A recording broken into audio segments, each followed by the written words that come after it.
Hey, what's up, my fucking fella DJs? It's your boy at Mushroom Philly, Mushroom MMA, here with a live breakdown for UFC San Antonio. Fucking right, baby. Yo, check this out. I learned how to do this. I can put comments up on the fucking screen. If I learn one thing a week, within a year, I'm going to know a whole bunch of shit. This is fucking awesome. All right, let's get started. Appreciate everybody who's here so far. Everybody who's going to be watching in the future. And everybody 10,000 years from now. Hope you got some knowledge out of this and made some money. Like I said, I really appreciate everybody that's here. I had, a decent week last week. I'm going to do a recap real quick. So I had 5 bets out last week. The first bet I put out was Brian Barberena on the money line. It would have paid real nice if the dude just didn't do what he always fucking does and gives up his fucking back and just gets fucking subbed. Like, come on, man. Avoid that shit. I told you in my video, dude. Avoid that shit, Barberena. Maybe I'll be your coach for the next fight and tell you to fucking avoid that shit. Come on now. All right, that was a loss. I'll take that. Huge underdog shot. Just hoped it would come through and it didn't. My next beat was the Fiziev KO. Man, he rocked him a couple times, man. I thought he'd be able to do that shit. I thought Gaethje was a little more washed than what he was. I thought his chin was a little worse than what it was, I guess. And it just didn't pan out right. So that's a loss as well. But the next 3 bets I put out, they all hit. So that was Jack Shore inside the distance. Boom, cha-ching, baby. That's a hit. I had Makayev, 3rd round / decision. Boom, that's a hit, baby. And then I had Hadley inside the distance. Cha-ching, boom, that's another hit, baby. So beside my underdog pick, and that Fiziev fucking beat, still not bad. 3 out of 5, not too shabby. Look, no fancy graphics, none of that shit. There's 2 more sleeps until violence, so let's get this fucking thing started. Daz, look at this. I'm learning how to put stuff up on the screen. I hope everybody's impressed out there. My man, Justin Villegas, how you doing today as well, brother? Appreciate you out there.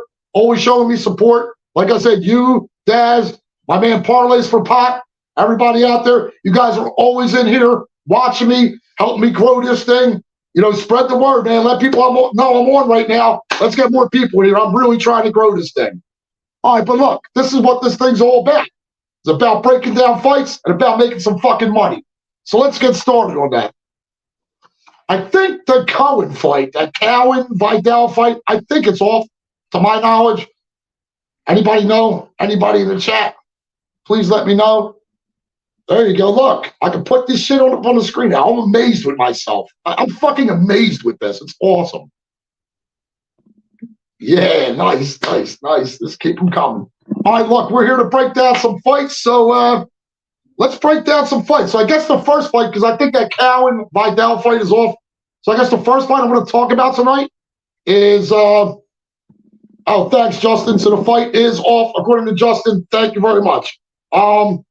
Yeah, so we're going to start off with Victor Altamirano against Vinicius Salvador. Victor Altamirano is 11-2, 4-1 in his last 5, and he's 32 years old. On the other side, Vinicius Salvador, 14-4, 26 years old, 4-1 in his last 5. Let's start with the Altamirano side. The guy's a BJJ black belt. He's also got power in his hands. He's got good kicks. He can throw some volume. He's pretty accurate when he throws, too. He can put on some pressure. I like that. He gets hit a lot, but he's fucking durable. You know what I'm saying? I think he has more ways to win than his opponent. Some of the red flags I do see on his side is he does let his, he fights to the level of his competition, which could let people hang around, and then they go to these fucking decisions and you get a fucking loss or, I kind of don't like that shit. Like, look, just put this dude the fuck away. He's kind of hittable, like I said. He's got poor takedown defense and offense, but he's got a decent get-up game. Let's go to the other side of this fight. You got Vinicius Salvador. The guy hits hard. He's still improving, and the guy has a fucking 100% finish rate. Even though he's younger, he's been in a lot of fights. Like, this dude has some experience under his belt, and he's been active as well. Not a lot of time between fights or whatever. I mean, the guy's really doing it. Some things I don't like about him. For instance, I think he showboats, and sometimes to his own detriment. I see my man Ice Viking out there. My man, another guy that is always out there showing me support. Anthony W., I see you out there as well. Always thanks for the support. Once again, my brother. Thank you, everybody in the chat. But, listen, to his own detriment, I think he showboats sometimes. And he had a 2-year layoff. I know he looked good on the Dana White Contender Series, but this guy's not good on the ground. His regional scene competition to me is fucking suspect. I think that's why he's getting all these fucking finishes. You know what I'm saying? Look, like I said, I think Altamirano, in the end, has more ways of winning the fight. So I'm going to side with Altamirano, and I think I'm actually going to take him inside the distance as my pick. Moving on, up the card, Manuel Torres against Trey Ogden. Manuel Torres, 13-2, 28 years old, 4-1 in his last 5. Trey Ogden, 16-5, 33 years old, and he's 4-1 in his last 5. Let's start on the Torres side. The guy's, in my opinion, is more well-rounded. Or at least he's well-rounded, I'll say. He's got power in his hands. That dude's a fucking wild man. You know what I'm saying? This dude's a fucking wild man. He's coming out fucking swinging, dude. He's trying to put your fucking head in the fucking 5th row. Like, he's got good kicks, a lot of good headshots, good knees in the clinch. I think he's going to throw more volume than his opponent. Look, he can wrestle. He's got good jiu-jitsu. He can get subs. And this guy is an equal opportunity finisher. He'll finish you either way. Red flags, obviously. Only out of the first round one time. You know what I'm saying? Hey, my man Victor De Jesus, how you doing, my friend? Another huge supporter of the show. Another huge supporter of me on Twitter. Thank you again, Victor. This guy is out there on fire. Follow him on Twitter. This dude's making money. Daz is making fucking money. Ice Viking makes money. Anthony W's out there making money. Justin Vegas.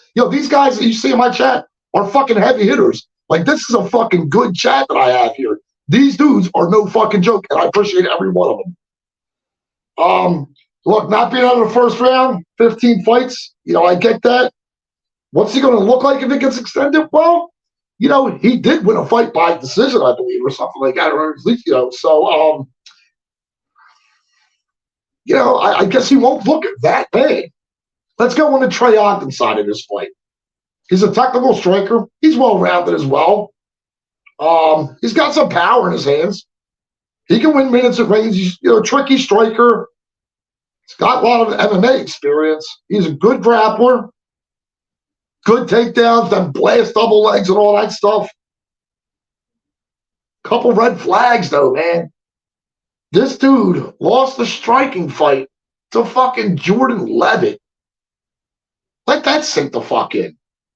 He lost a fucking striking fight to fucking Jordan Levitt. Wow. I mean, that's a fucking huge red flag. The guy is super takedown reliant as well. There's a lot of money coming in on Ogden too, man. Sometimes I like kind of being on an island. You know what I'm saying? And I like when these people are betting on the other side and really getting my number up. I think I'm going to have to play this as Torres inside the distance. I think he's going to come out like a fucking wild man. I think he's going to do his thing. I'm not sure he's going to get the sub. Like I said, he's an equal opportunity guy. So, I mean, he'll get you either fucking way. So, inside the distance will be the pick. Torres inside the distance. Moving on, up the card. Victor Altamirano. Nope, I already did him. CJ Vergara versus Daniel De Silva Lacerda. What the fuck is with these people changing their fucking names all the time? My God. All right, well, let's start on the Vergara side. Look, he's a decent striker. Guy got power in his hands. He comes forward.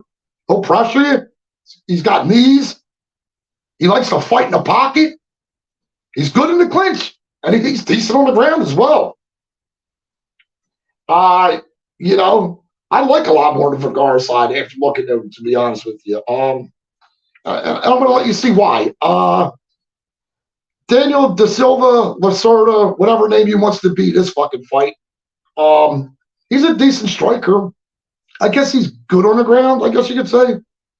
But he's not the best wrestler, so he has fucking problems getting it there. He's killer bee fucking killed this dude, too. He has legit like 1 minute of fucking cardio. Seriously. Man, really, really, really shitty cardio.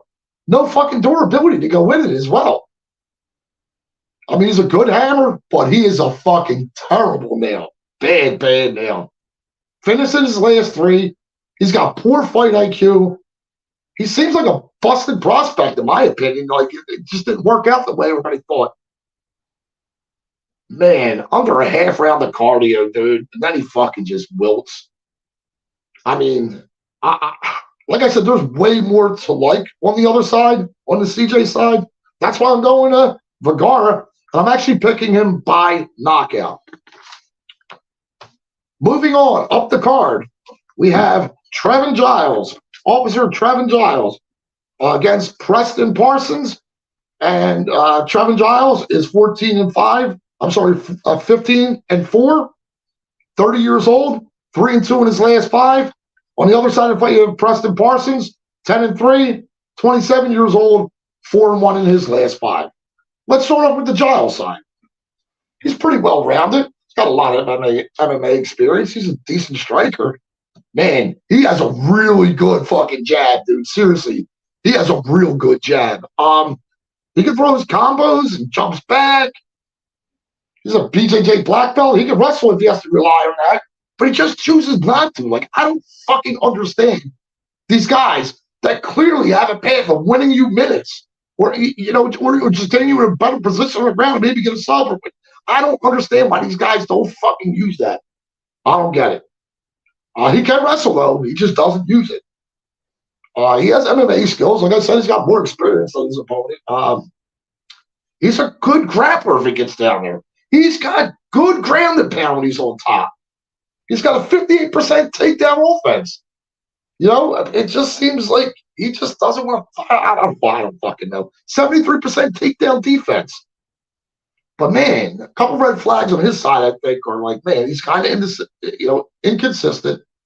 He has low volume, in my opinion, too. Like, he stepped the fuck up a little bit.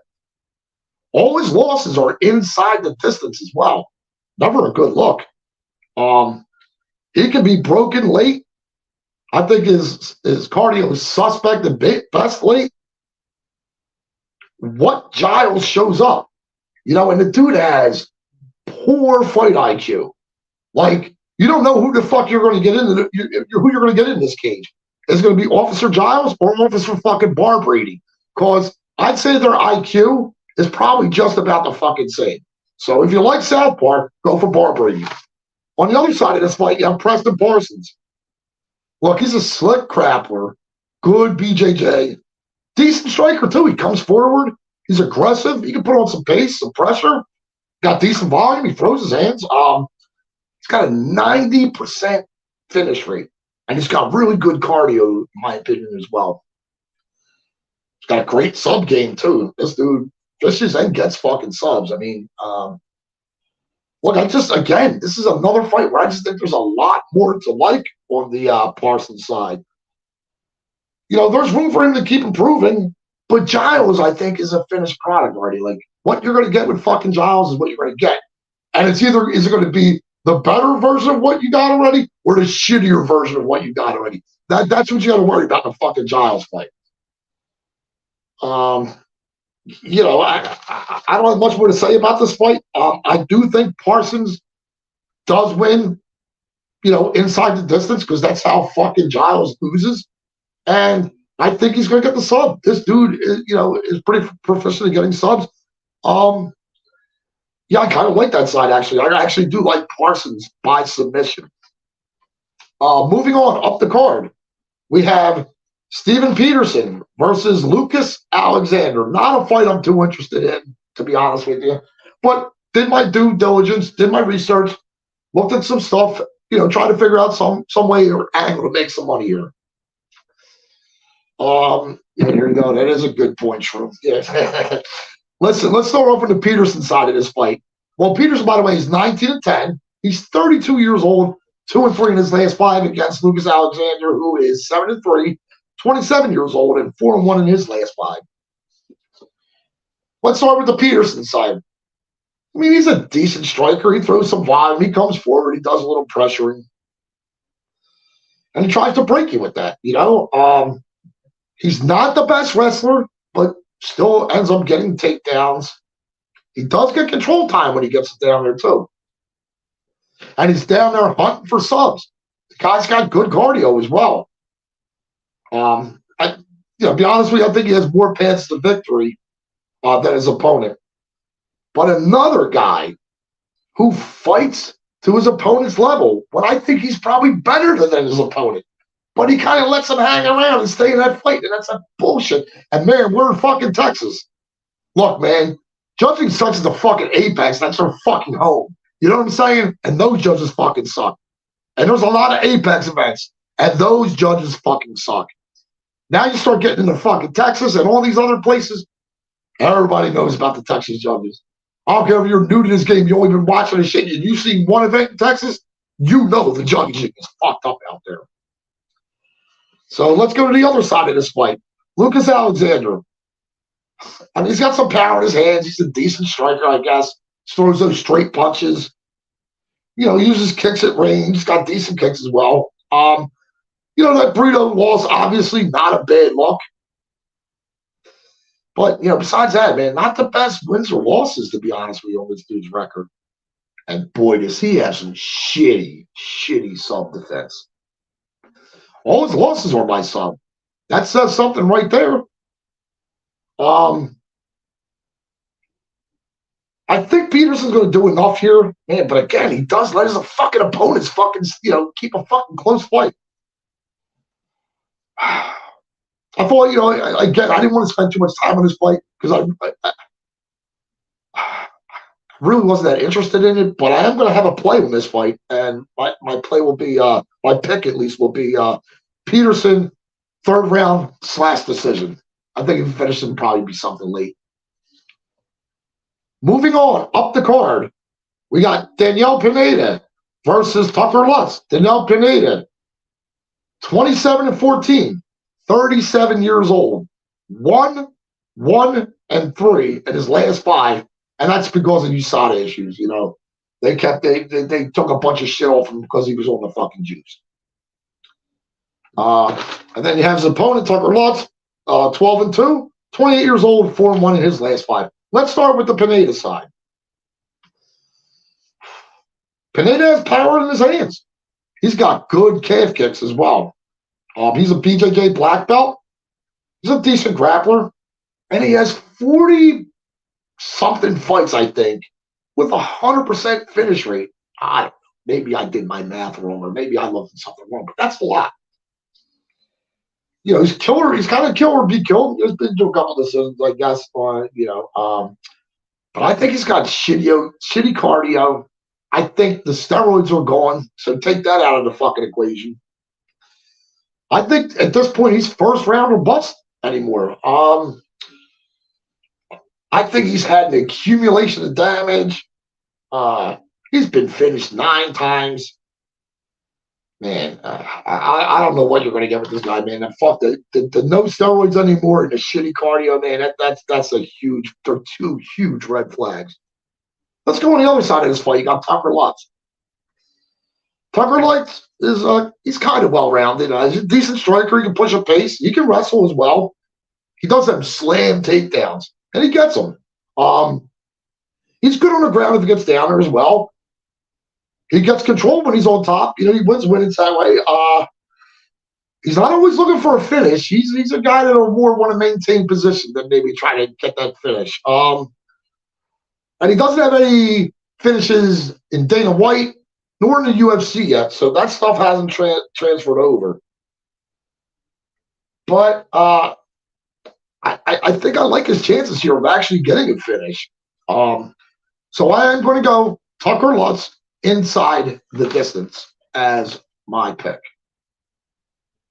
Do I do both sides of that? Yeah, I sure did. Yeah. Okay. Let's go Chidi and Chakwani. Yeah, Chidi and Chakwani, I guess we'll call him. And Albert Duraev. Chidi is 22-8, 34 years old, 4-1 in his last 5. On the other side of this, you have Albert Duraev, 15-4, 34 years old, 4-1 in his last 5. Let's start with the Chidi side of this fight. Look, he's a good striker. He's got power in his hands. He's got fast hands as well. He's always moving, keeping busy. He's got more UFC experience. He's a BJJ black belt with a 61% takedown accuracy. Not too shabby.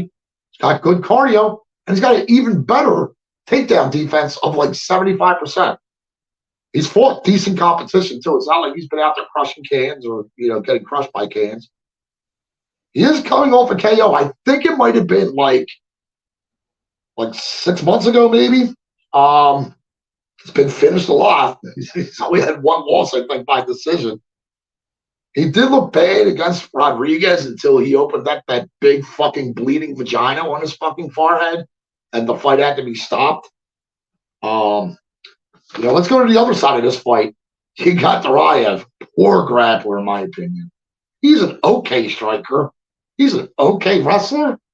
31% takedown accuracy, he tries to get them, just doesn't. I guess he's lost to some decent competition. He's got good leg kicks, decent clinch work. He's a guy I'm not too high on. I didn't spend a lot of time because, I think he gets outstruck in his fights. To me, he's kind of chinny, and that shitty fucking takedown offense and compared to Chidi's great fucking takedown defense. Man, I don't know. There's some sharp people that I know they're actually on the Duraev side. They couldn't quite talk me into that. I'm on the Chidi side. I like Chidi by KO. Chidi, bang, bang. You know what I'm saying, baby? And that's it. You're going to find that poor fucking chin of Duraev, and I think he's going to take him the fuck out. So that's my pick for that fight. Njokuani by knockout. Moving on up the card, we have Alex Perez versus Manel Kape. Alex Perez, 24-7, 3-2 in his last 5. Manel Kape, 18-6, 3-2 in his last 5 at 29 years old. All right, let's start with the Perez side. He's a good striker. He throws combos that end in the leg kicks. I kind of like that. 75% takedown defense. He can wrestle. There's a lot of red flags on this guy's side. He's not really too active. He's got a small amount of cage time as well in the last 3.5 years. I think it might be under 5 minutes in 3.5 years, if I'm not mistaken. He's a bad nail, dude. This dude could be fucking wilted. He hasn't looked good as of late, in my opinion. Been finished back to back. Most of his losses are by sub. And then we go on the other side of this fight. You got Manel Kape. He's a good striker. Power in his hands. He's fast. Bounces in and out. He's got that Muay Thai style. He's also an explosive counterpuncher. He's also, not bad on the ground. He's a BJJ black belt. He can wrestle. He's good off his back. He's also got a pretty decent chin. And his losses, they're not the worst looks in the world, really, to be honest with you. I don't think he's rushing his career too fast either. I think he's doing it at the right pace. To be honest with you, I think the Kape side is the only side in this fight to even look at. I'm really tossed up on whether he's going to finish this dude or if I should do one of those third round / decision plays that I like to play. I'm going to look into that one. I'm definitely picking on the side of Manel Kape for sure in this fight. Most likely inside the distance is my lean. Moving on, up the card, we have Andrea Lee versus Macy Barber. 13-6, Andrea Lee, 34 years old, 2-3 in her last 5. On the other side of this fight, we have Macy Barber, 11-2, 24 years old, 3-2 in her last 5. Let's start off with the Lee side. Kickboxer. She's a good striker. She throws some volume. She's got good footwork. She can put on a little bit of pressure. I think she's the better striker in this affair, in my opinion. She can grapple too. She can get takedowns. She does those head and arm throws. She'll get something. And again, another person whose losses aren't the worst looks in the world. She does have poor takedown defense, however. She can slow down late if she's wrestled a lot. And she gets stuck on her back when she gets taken down. So a lot of red flags that I really don't like if trying to pick a fighter to win maybe by decision or something like that. But on the other side of this fight, you got Macy Barber, who I think is maybe an okay striker. I mean, she's really good at hitting air. If they give you points for hitting air, she's going to fucking get it. She's strong, though. She's good in the clinch. She can get some takedowns. She does a decent, I think a 60% takedown defense or something like that. Her grappling looks like maybe it's improving a little bit. But I'm not super impressed with Macy Barber. I never have been. He gave her that name, The Future. Well, if that's what the future looks like, then the future is fucking bleak. You know what I'm saying? Look, 6 takedowns in 8 UFC fights, and that's the kryptonite of her opponent. It's getting stuck on her fucking back. Shit like that. I don't know, man. She needs takedowns in this fight, in my opinion. If she doesn't get them, look, Lee's the better striker. If it's on the feet, I think it's Lee all day. And Barber, I think, can be broken. I don't know that Lee's the one to break her. But so I am going to pick Andrea Lee to win this fight. And I'm going to pick Andrea Lee to win this fight by decision. Moving on up the card. Nate Landwehr versus Austin Lingo. Nate Landwehr is 16-4, 34 years old, 3-2 in his last 5. Austin Lingo, 9-1, 28 years old, 4-1 in his last 5. Let's start with the Landwehr side. He's got power in his hands. He can throw some volume. He can do some pace. He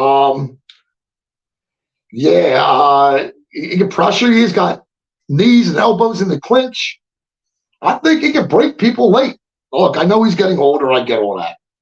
He can get takedowns. He's a decent wrestler as well. Got good takedown defense. Got a lot of UFC experience.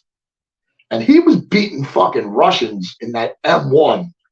He's not coming up like a lot of, he didn't come up in the regional scene like a lot of these guys did, who want to stay local in their, what Northeast regionals, and they want to say in their South regionals, they want to say, here or there. This dude went to fucking Russia to go fucking fight fucking Russians. That says something about what this dude wanted to achieve and how good he really wanted to be. But his fucking fight IQ, what the fuck is with these people that have been doing this so long, but don't have it figured the fuck out yet? Oh. And his striking defense, this dude is a fucking human punching bag.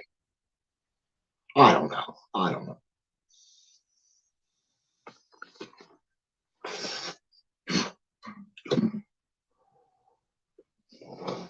Smoke break.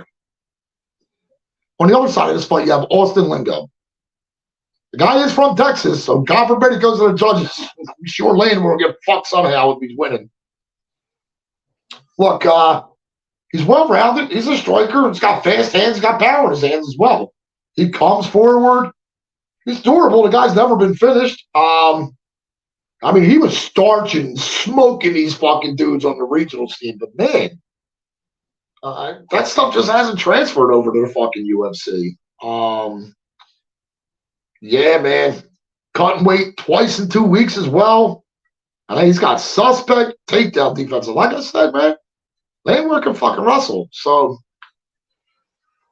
I'm going to go Nate the Train, baby. There you go. Nate the Train. Anthony W. Nate the Train, baby. Yeah, I like it. I'm actually going to call Nate the Train third round / decision. Will be my play for that fight. Moving on up the card. We have the co-main event of the evening. Oh, fuck. What? Co-main event. Holly Holm versus Yana Santos. Yeah. Mm-hmm. Holly Holm, 14-6, 41 years old, 3-2 in her last 5. Yana Santos, 14-6, 3-2 in her last 5, 33 years old, and she had 2 different last names in the last year. Let's start off with the Holly Holm side of this fight. Look, she's a kickboxer. She's technical. She can throw some volume. That stick and move shit. Her clinch and cage work, as we all know, one of the, fucking very boring style. Obviously, it's won her a lot of fights. I had money on her against Vieira, so while that fight was happening, I had the money on it. I'm like, yeah, Holly Holm won that fight. Yeah, no problem. After rewatching it, I wasn't too sure about her victory in that fight. You know what I'm saying? She gets control time on the ground. She's fought mostly top-level fucking women in the last 10 years. She did have a year layoff, and she is 41 years old. And she didn't look great against Vieira, I'll say. Yeah. But on the other side of this fight, you got Yana Santos.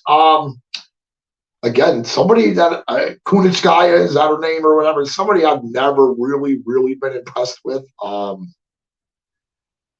Yeah, Holly the grandmother, who is a preacher's daughter. That's pretty good.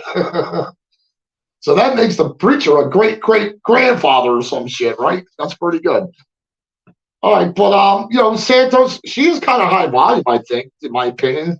She's got punches, kicks, and all that stuff. Even though she's kind of pillow-fisted, I don't think there's much of a threat of Holm getting knocked out in this fight or anything. And Kunitskaya, Santos, whatever she is, she can wrestle as well. But these red flags, I know people hate narratives. I don't even fucking like narratives myself, man. But I do know certain things about women. Look, she just had a kid. When you have a kid, I think most of your focus is, before the kid's born, you're not going to be out there being fucking trained. So there's a time period where you're not fucking training.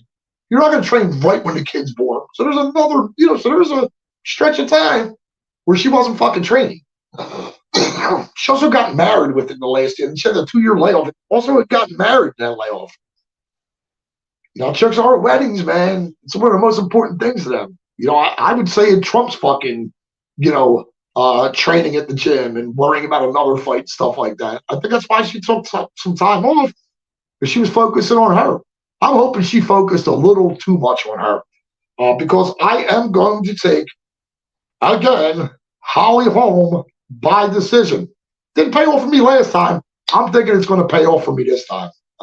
So there's that. Woo! We made it. We're at the main event of the evening. And it's a fucking banger. It's a pretty decent fucking fight here, guys. Yeah, man.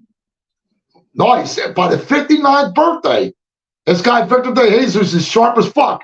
So if they got futures for Holly Holm when she's 59, I mean, let's fucking get it, man. And I'm not sure who I missed in the chat. If I missed you, I didn't do it on purpose. I'm terrible at this. I'm just getting better and better as the weeks go on. And these guys will tell you out here, because I couldn't even put these comments up last week, so I'm really fucking trying.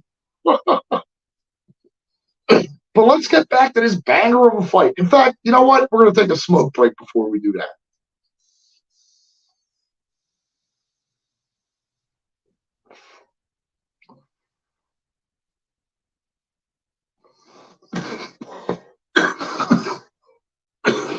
Damn. Most people put themselves on mute when they're coughing. For what, dude? I cough. I smoke fucking pot, and it makes me choke because I take big, giant hits. My bad.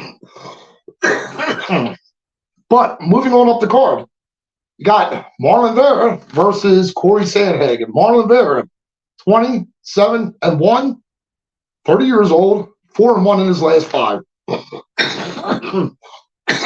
Yeah, that one did me good. I mean, if you came from professionalism, you're probably in the wrong place. But I'll try to get through it. All right. Let's start on, and you have Vera, 27-1, 30 years old, 4-1 in his last 5. Corey Sandhagen, 15-4, 30 years old, 3-2 in his last 5. Let's start on the Marlon Vera side of this fight. Muay Thai striker, power in his hands. Dude can hit hard.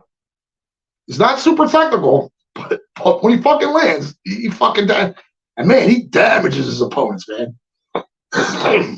He will bloody you to fuck up. He hits hard, that's all I'm going to say with that. He comes forward, he's got kicks, he's got knees, and like I said, the power in his hands. And he's like that Peter Yan style of fucking downloading and shit. Like, he pretty much will lose the first round because he's trying to. And now, if you want to get takedowns against this guy, you got to do that shit early. Because even if you do them early, eventually he figures out your fucking takedowns. He is fucking durable as fuck, this dude, man. He is fucking durable, man. Because he is a bit hittable, in my opinion. And he's got a fucking good chin on him, I'll say that much. He does get outstruck as well. I mean, Cruz was fucking outlanding him in that fight for sure until he got that fucking kick. I mean, good. I won money on that fucking kick. I had a round sprinkle for like fucking $30-something and hit for like fucking $500-600 off that. How the fuck you go wrong? He seems to always lose that round 1 again. I know this is a 5-rounder, so maybe it's not that important. But still, a round is a fucking round. It's a fucking round. You know what I'm saying? Let's go on the other side of the fight. Got Corey Sandhagen. Look, he's a good striker. He throws in combos. He throws variety of punches, kicks, weird, coming from different places. He's hard to fucking read. Cheeto is going to at least have to spend at least that 1 round downloading that shit, I'm telling you. He's got the fucking leg kicks, the body shots, kicks. He uses his range well. He's got better striking defense. He's got better footwork than Cheeto.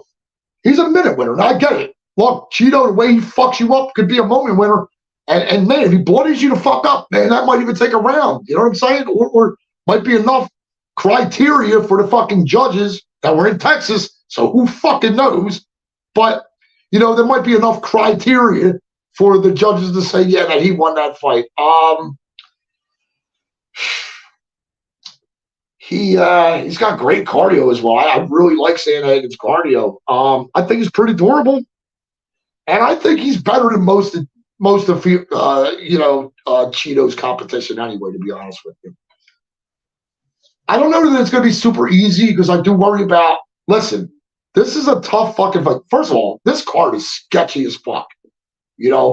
I'm glad that after this kind of a sketchy card, I hate having a week off, but I'm glad to have a week off after such a sketchy card. I hope we all make some fucking money this week. Let's dig through that fucking shit and find a little gold nuggets, but whatever we got to do, we'll make some money this week. But I'm going to have to go with Corey Sandhagen by decision. Now, I'm going to probably do some sprinkling on some late rounds on both sides of this fight. Because like I said, man, the body shots and just the weird fucking places that Sandhagen's punches come from. And it's his weird style. It's like, man, I think, like I said, I think he's better than pretty much anybody that Cheeto's faced. So I'm going to go with Sandhagen by decision. It's a 5-round fight.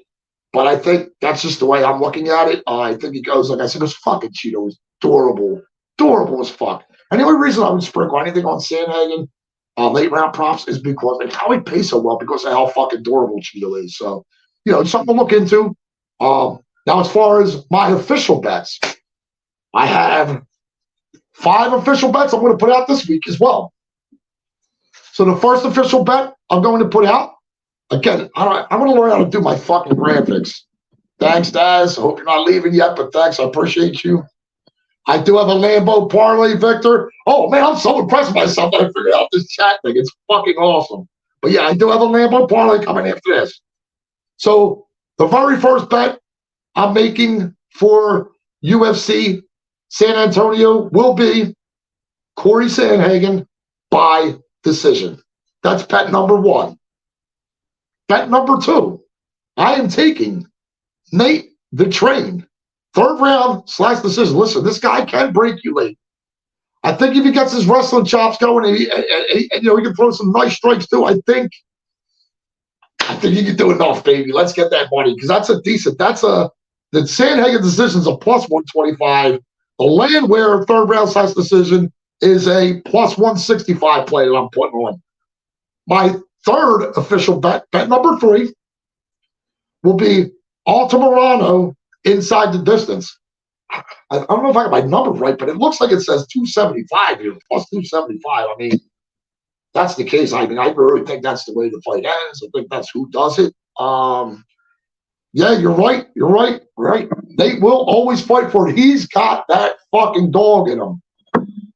My man, Cody, what's up, buddy?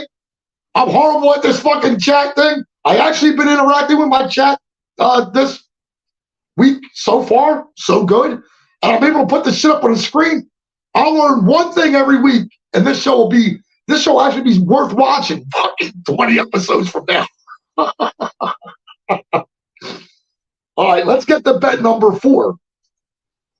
Bet number 4 is just based on the shitty gas tank of the competition. I know the guy doesn't get many, hasn't had any UFC finishes or whatever, but I'm going to go Tucker Lutz inside the distance. It's a minus 107 play. I usually like to have a little bit of plus money, but I'm kind of confident in that one. Listen, I don't want to say that. I'm not really confident in many picks on this card, let alone bets that I'm putting my fucking money on. Look, tail or fail, or tail and fail. Both things can fucking happen, you know what I'm saying? But I've actually been doing well enough that I'm keeping my head above water with my picks. Even if I'm just barely making money, I'm at least getting my money back and barely making money every week. I think we made so far in my 3 weeks, I think I'm up 5-something units or some shit. But hey, I'm going to keep it going. Can only hone my craft. I can only get better. I definitely appreciate everybody here as well. And my last pick, my official bet, will be an underdog pick. I love picking dogs. One's hit so far, Demolished Beauty. Really fucking bad call with Barbarena. But I really thought Nelson was a little more overrated than people were saying. And I really thought Barber was a little more he was better than people were rating him. And I thought that Nelson was less of what they were rating. And man, I mean, okay, I got fucked on that one. I mean, that was terrible. Learning from my mistakes. But I am picking another underdog in this card. And boy, this could be a mistake already just coming out of my mouth saying it because it's a female fight. So that could be a fucking issue right off the bat. But I'm going to trust in it. I'm going to trust that Andrea KGB Lee will do enough to win. I don't know how she's going to do it. Not sure she finishes Barber. I don't know. But man, I like her money line at plus 220. So that's going to be my dog play of the week. I'll put out a video of me putting the bet in, I guess, tomorrow at some point. I'll go to the casino tomorrow. I then go to the casino on, Saturday mornings before work.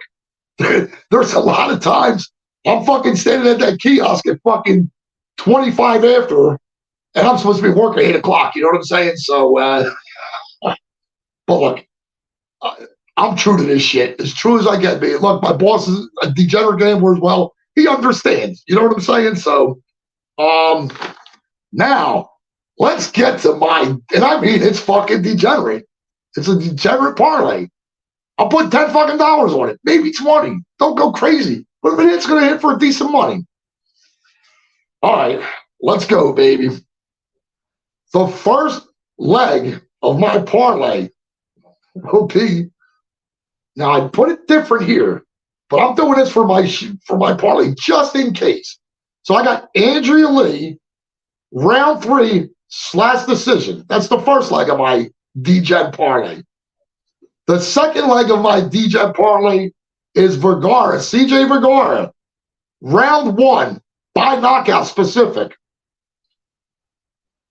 Manel Kopp is the third leg of the parlay, and that is Manel Kopp, round 3 / decision. The fourth pick to go on that parlay is The Torres-Ogden fight ends in submission.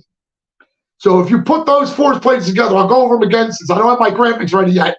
I'll go over them again. First leg of the parlay, D-Jen is shit. Andrea Lee, round 3 / decision. Vergara, round 1 knockout is leg number 2. Leg number 3, Manel Kape, 3rd round / decision. Leg number 4, Torres-Ogden fight. Fight ends in submission. You put $10 on that bad boy, and it pays $857 American. Not too fucking shabby. I've hit these parlays in the past. I've had a shitty year this year with my parlays. My single bets are doing well, especially everything I've been putting out on my show. Look, we got a week off. I don't know what to do. I'll find something to do. I'll put some content on my station. I'll find some stuff that's there we to put up here that'll get people interested. Looks like I'm only at 156 subscribers at the moment. So I'm going to, put out on Twitter and make it known that if I have 200 subscribers by next week, that's 2 weeks from now. I got 2 weeks from now. Let me up it a little bit. If I can get up to 250 subscribers by the Thursday show 2 weeks from now, I think I'll do a fireball shoey. There's also something I was also working on called a cheesesteak shoey. So how that works is I'm going to take an old shoe from my basement, whatever. I'm going to get a cheesesteak cooked up at the cheesesteak place. It sounds so fucking stupid. I can't believe I'd be willing to do it. I'm going to then take some mayonnaise and lather it all over the bottom. I'm going to take the cheesesteak, all the meat, the onions and everything. I'm going to stir it up in the shoe, and I'm just going to eat the whole fucking thing out of the shoe. I'm working on stuff, doing what I got to do. I'm trying to get more fucking subscribers. Tell a friend, tell a family member, get everybody involved. Let's grow this fucking thing. I love doing this shit. This is episode 5. I'm having a great fucking time, man. I love this shit. I got great people in my fucking chat. These are some heavy fucking hitters that I see every week in my chat, on Twitter, making fucking money. They've seen me in the past making my parlays laying all over my carpet. I got to get back to that. I just want to, once again, thank everybody out there. Please tell a friend, like, subscribe to my channel. Listen, there are millions of us in this MMA community, but we are all one. Man, I guess there's not much left to say, but let's fucking go! Oh, yeah. And violence, baby. Let me just, like, I don't know, right? There you go. And violence, baby. Fucking right.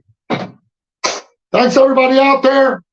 I hope everybody makes a bunch of fucking money this weekend. Let's all make enough money to get us through this fucking week off. Check out my channel. I have a bunch of fucking other stuff in here. Thank you, everybody in the chat. Let me see if I can name everybody that's out there. I want to say thank you to Victor. Thank you to my man Daz. Thank you to Anthony.